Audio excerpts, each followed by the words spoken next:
Hi, this is Barry Farber. Welcome to Breakthrough. We're going to talk about some goals. Don't go away.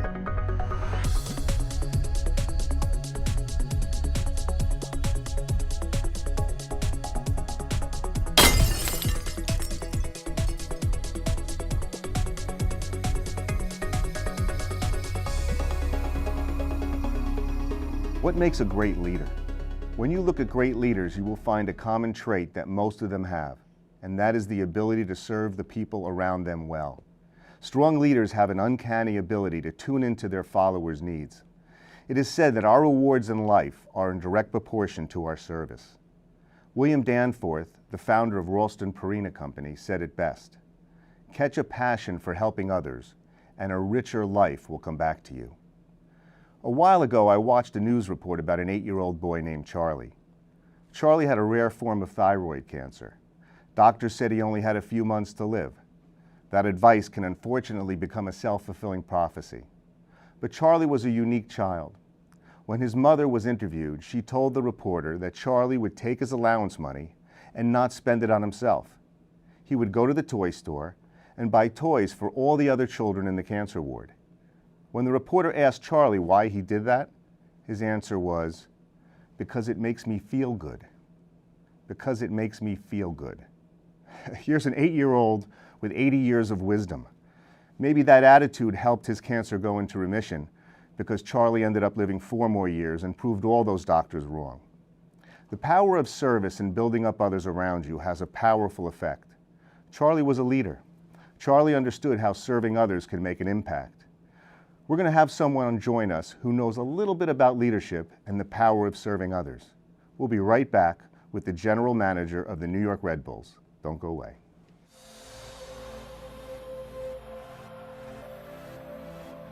Red Bull Arena is such a great place to experience soccer from your seats, from inside the stadium. I mean, it was designed from the ground up for soccer.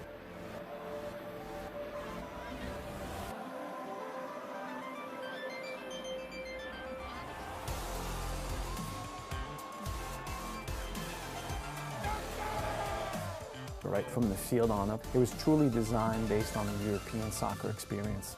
The views are unbelievable. Every seat is literally on top of the pitch. You're right over the players. You can hear them, you can feel them. For the players themselves, everyone comes into the middle of the field like it should be in soccer. And inside the stadium, it's very intense because of the unique design of our roof. The sound stays in the building, so with our supporters and the great fan base that we have, it's the loudest building I've been in the New York metro area. It's just an amazing experience. There's no downtime, right? Our staff is here literally 12, 13, 14 hours a day, sometimes almost 24 hours a day when we have multiple games in a week. I mean, we've hosted a number of international soccer friendlies. Teams from Europe come in and train and play, and they've all commented on how great our pitch is. Our grounds crew and our operations team will be here day and night to make sure that the building is ready for our fans. I think the objective is for Red Bull Arena to be perceived as one of the iconic entertainment destinations in the New York metro area. And we've built a solid foundation, and now with the infrastructure being built around it, with the PATH station expanding, being able to handle the fans that we bring into every game, the neighborhood being developed, I think the future is bright and it's going to become an iconic sporting venue in the New York metro area.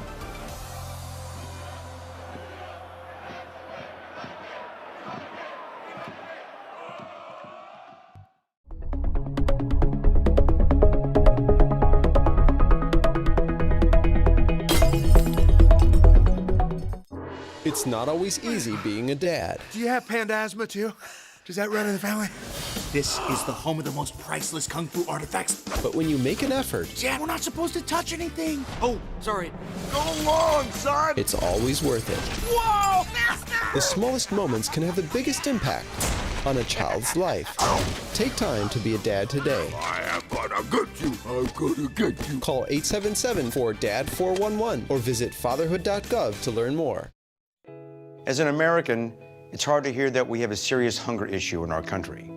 And as a parent, it's even harder to hear that 1 in 5 of our kids struggles with hunger, especially when billions of pounds of good food are wasted every year. Feeding America is a nationwide network of food banks that helps provide billions of meals to families in need right in your community. Visit feedingamerica.org to support Feeding America and your local food bank. Together we can solve hunger. Together, we're Feeding America.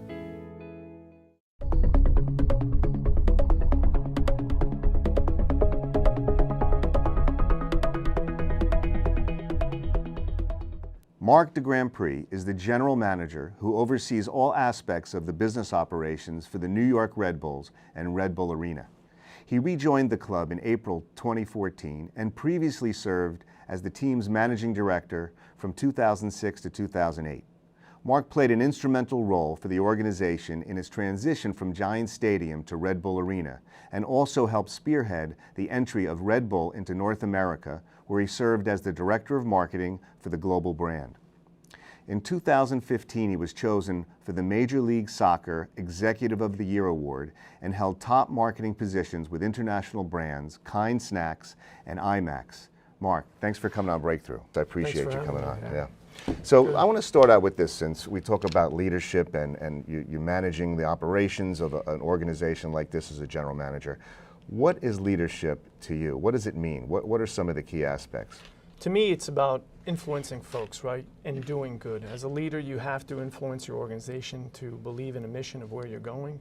And through that influence, you've got to be able to do good for others. And I think servicing the community and being part of the community, it's engaging to your staff, and you get to give back. And it's critical for me to be able to influence our organization to want to give back and do it in a fashion where everyone's engaged. You know, I keep talking about this quote from Muhammad Ali to the team, where he once said, "Service to others is the rent we pay to be on earth, to have our place on earth," or something like that. Service to others is the rent we pay to have a room on earth, right? Something like that.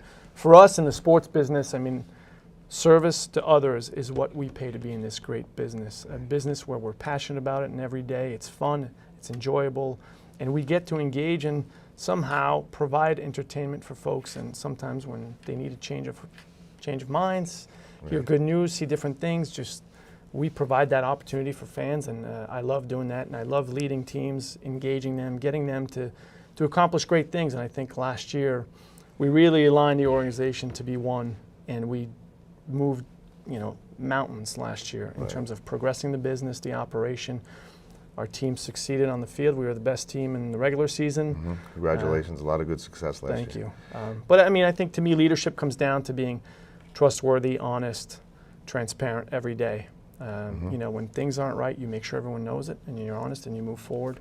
Let's talk about that trust, because I work with organizations where, let's say you take a sales team, and the manager I see that doesn't go out in the field with the salesperson and doesn't go out to call on customers and sits behind a desk, doesn't sometimes have that credibility with the sales team. Yeah. I'm a big believer in them getting in the trenches. Talk about that, because I know you're engaged in the community, you work with everybody one-on-one, you're running marathons, and so I mean, talk about being in the trenches, right? Our office, when I went back to the team in 2014, my office was on the 5th floor in the building, a nice office overlooking the field, but the entire staff is on the 2nd floor, working every day, grinding it out on the phones, working on marketing campaigns, operations. So I moved my office downstairs. I literally sit in the middle of our sales pit in an open space just like this, and I want to hear the team. I want to be solve their problems. If they have problems, they can come to me. It's an open door policy. We have, they have sales meetings. I'll go with them. I just want to make sure that I'm available to them. And as you said, I'm in the trenches every day with them. Right. That makes a big difference. People respect that. Talk about adversity. I use this as an example, and here's our first breakthrough pen, okay? So I have to show it off a little bit. But, this is a product that had a lot of rejection. And until we started selling millions of them, people said, "What are you doing? It's a novelty, won't work." Everybody tells you how things don't work. But I'm a big believer that the metaphor with this product is, when you fall flat on your face like this, and if you don't unfold new opportunities by getting back up in life, you won't be able to gain knowledge from that difficulty. So talk about any adversity that you've had, and how do you look at adversity? How do you look at a challenge, a setback, managing operations like you do? You have, daily difficulties. Yeah. What goes on, and how do you deal with that? So if you think back to early 2015 last year, right, we decided to make changes on the sporting side. We fired a coach that was beloved by our fans. Right. You heard about it, right? People wanted to, I'm assuming, kill me, get rid of me. Our sporting director had the same kind of hate for them at the same time. But listen, to me, I see adversity as sometimes you need to make hard decisions. It's going to create adversity, but it creates step change after, right? You fall flat on your face. If you make mistakes, you learn from them, get up, move forward, and hurry up and learn from it. What did you learn from that experience? I learned that we did what was right for the organization. As much as the sentiment was going to be, oh, this is another bad move, bad direction for the club, we knew internally to set ourselves up for long term that this was the right move for the organization. And we knew what would happen, and we knew it wasn't going to be liked, and we still stood by it. I think some leaders may take the easy way out and not make that hard decision. And sometimes you don't make that hard decision, it creates, things are easier for you. Right. We made our lives miserable. For the entire organization, our poor sales teams was getting calls, getting yelled at all day long. We made sure that they understood why we did it, and they believed in the message, and here we are, 18 months later doing a lot better. Yeah, a lot better. And communication was key, and making sure you're not, like you said, straight, honest feedback builds that trust. No, we explained to the staff exactly why we did it and what we were going to get in return when we made these different moves. And we have a unit now, an organization that's together, and we move forward. And I've been dealt challenges personally, professionally along the way, and you learn from those things, and I think it makes you stronger. At the end of the day, if you go through life coasting, it's because you're not taking enough risks, you're not taking enough challenge head on. You have to go through life and have some bumps, and big ones in the road, because it only makes you stronger. Years ago, I remember my son, we're riding bikes in the reservation, I don't know, maybe 5, 6, 7, and we're riding down the hill, and he's pedaling like crazy, and he's got his tongue out, he's like, and I go, Jordan, relax, he goes, but Dad, look at the hill coming up. The point, and I was just thinking about it, because you talk about coasting, nobody coasts uphill, you can't. And I want to talk about that. Talk about service, and because there's a lot of scenarios where people, it's the old story where, they're in front of a fireplace, somebody, and says, all right, give me heat, and then I'll throw in the wood. No. It doesn't happen that way. You got to, people don't realize you got to give to get first. So talk about that in your, not just your position, but in life in general. Yeah, I think in life in general, it's one of my personal values, right, that you have to give back every day. You've got to find a way to do good. We're all here for a certain reason, and that's to leave our place around us a better place than it was yesterday. So every day I work towards doing that, if it's at the office, at home. Listen, last night I came home at midnight or 12:30. I made sure that everything was ready for the kids this morning, so my wife didn't have to do it, right? Those little things to me go a long way, and it applies at work. As I said earlier, we're in a unique position in the sports industry to be able to influence behavior, influence how people feel, and make people smile at the end of the day. So we have to give back when kids are in needs, organizations are in needs. We have to be there, and it's part of our duty being in the community. And 17 days a year we have a home match, and it creates havoc in a local community. We better make sure that we give back to them on a regular basis. And it's not a sometimes thing. It has to be an everyday thing for it to be credible. You're very engaged in the community. I want to even talk about the marketing aspect briefly, your background with IMAX and your marketing background. How does that play in your role as a GM? I think as a GM, you've got to clearly understand who your fan base is, your community, and what drives them and what are their needs, right? Working for Red Bull from day one when they launched in the US was a tremendous experience for me to understand how, take the vision of an owner who could see miles ahead of us and understand that this could be big. Take that vision, translate it into marketplace, and make sure we communicate properly with the consumers what this product was, right? This was an unknown brand product, 8-ounce can, no one knew what it was. Right. And understanding the community, making sure they know what your product is all about and what you offer, and staying true to that brand, right? As a brand, our mission is to develop, engage, and inspire the local soccer community. So every day when we make decisions in our organization, we make sure that it's impacting our local soccer community. And everyone says, well, it's not winning championships. No, winning championships is a byproduct. We win championships, we're inspiring the local soccer community. Right. And ultimately, that's what we want to do through all of our actions. And to manage a brand, you've got to make sure that you look at every touch point and that your message is consistent, clear, and concise for the right market. Yeah. So before we go to break, tell me what you think are definitions of success. You've been doing this for a while, and I like to ask every guest, and it's interesting how a lot of them are similar, some of them are very different.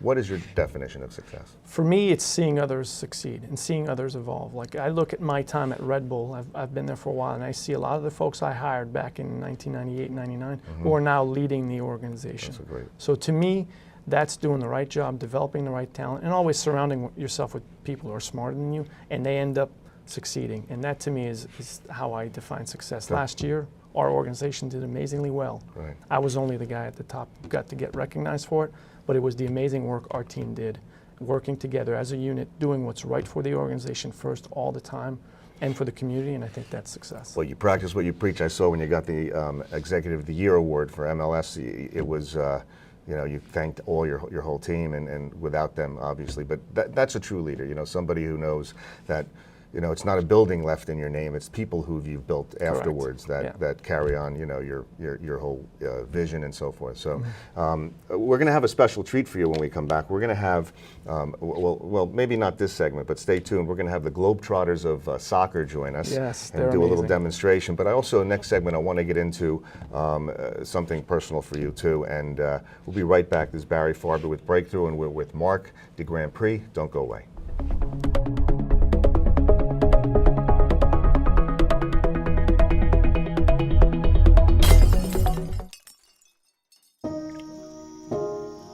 This is the story of a boy who didn't talk for a long time.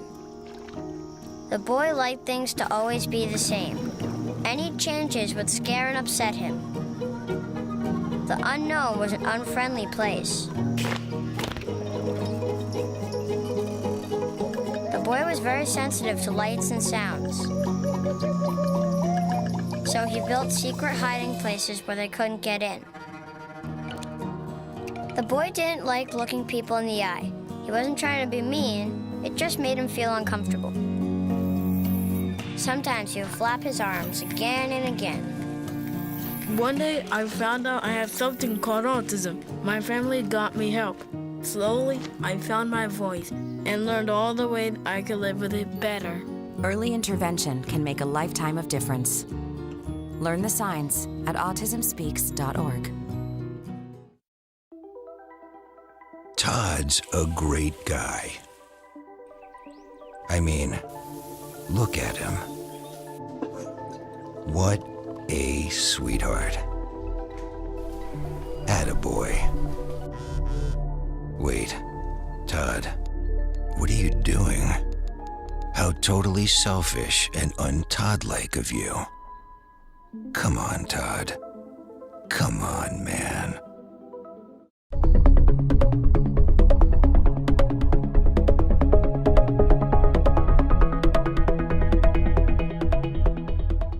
Welcome back. We're with Marc de Grandpre, General Manager of the New York Red Bulls, and I'm enjoying this conversation. You know, I wanted to start off with this statement from Albert Einstein, who studied physics and metaphysics and came up with an answer for why are we here, that everybody asks. And his answer was simply to serve mankind, period. You know, so what are your talents? What can you do to serve? And talk about that more, service. And yeah, I think we've brought that mentality to the organization, even with our partnerships. You know, we've got great corporate partners that are all based in New Jersey. Two that I'll use as an example are Bayer and Hackensack Medical University. So with Bayer, the premise of our partnership was driven by our commitment to the community and giving back, right? At the time when we were negotiating with them, they had other opportunities with other teams. And what tipped the scales for them was our true commitment to the community. And last year we we refurbished a whole area to provide farming opportunity in Newark to the local community and you know, create some crops that were good for everyone. That's great. And this year we're going to do Earth Day at the stadium with Bayer. We're going to do a military appreciation night again.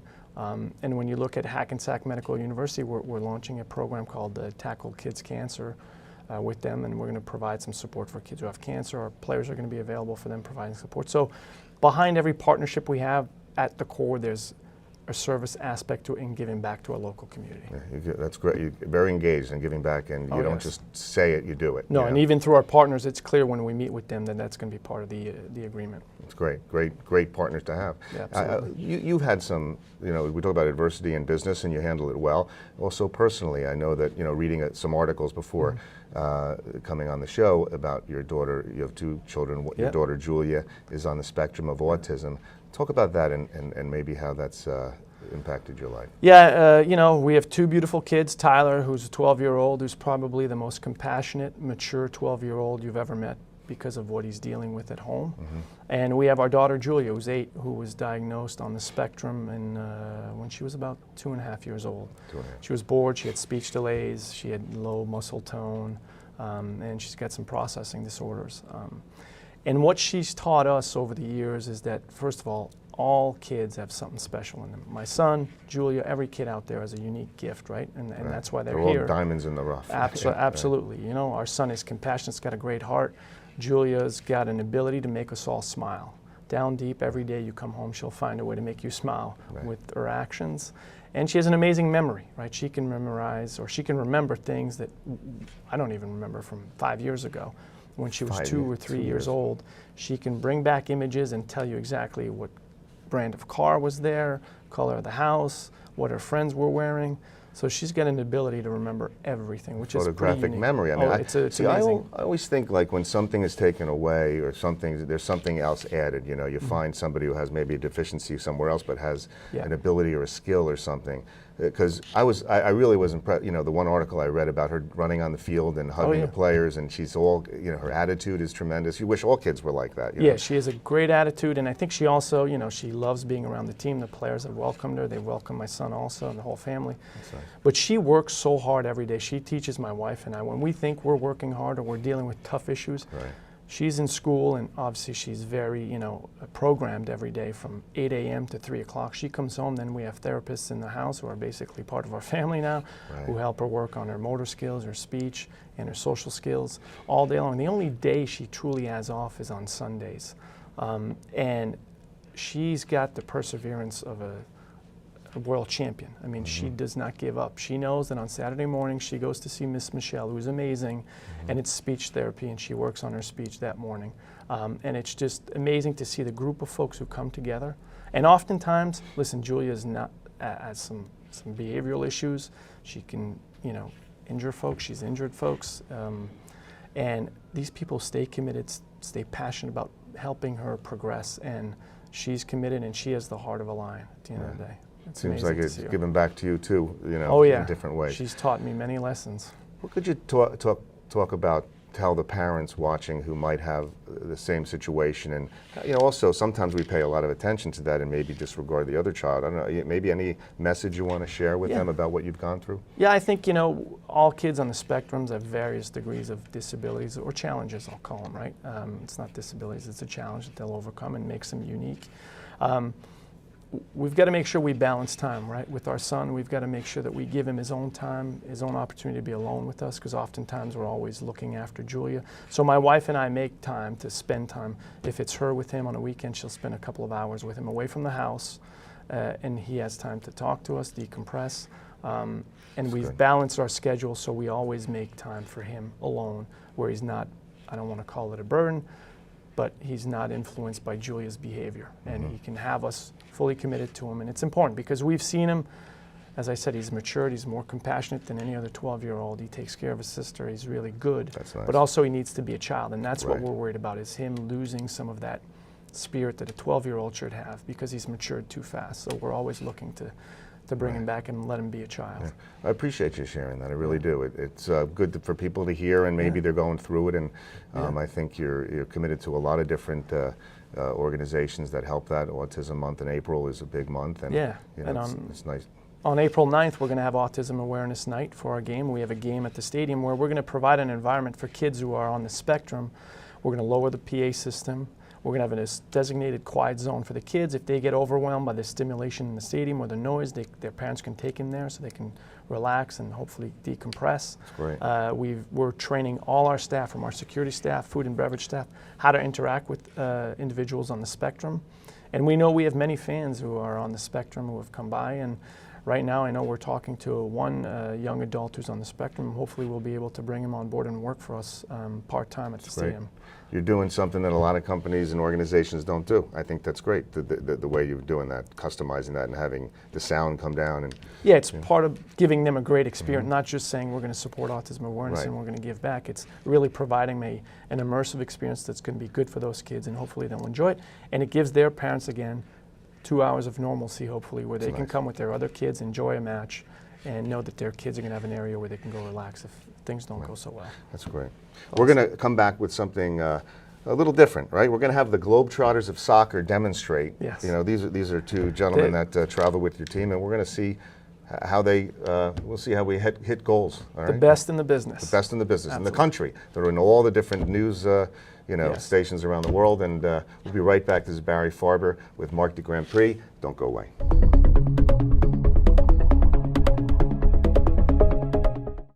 Morning, Gary.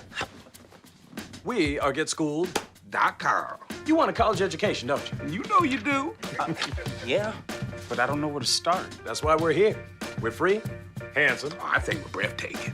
and here to guide you through every step of the way, starting with attendance. Gary, financial aid forms. Biology homework, G. I got this. Is that brand?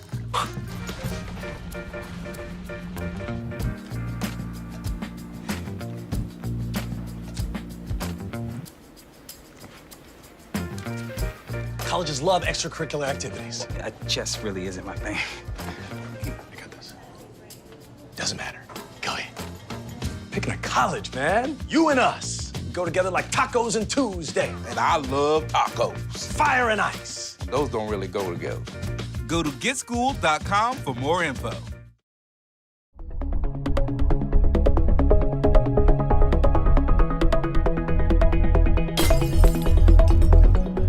Welcome back. We have a treat for you today. Mark, maybe you can talk a little bit about the event coming up April 9th?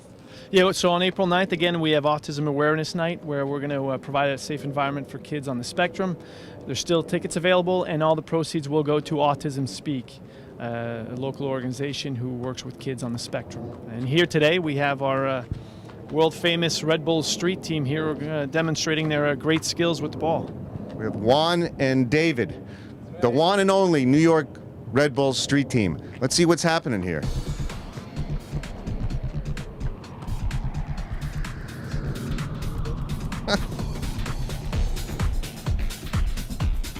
That's crazy.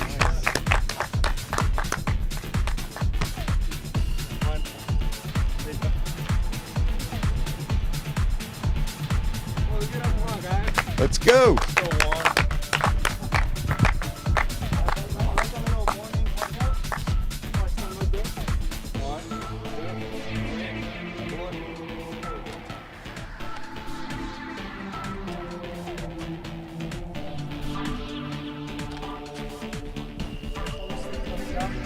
That's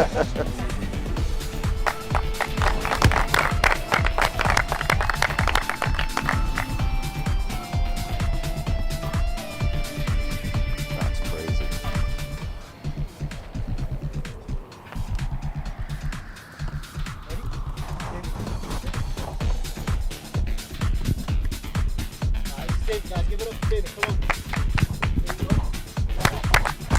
Awesome, unbelievable. And the Red Bull.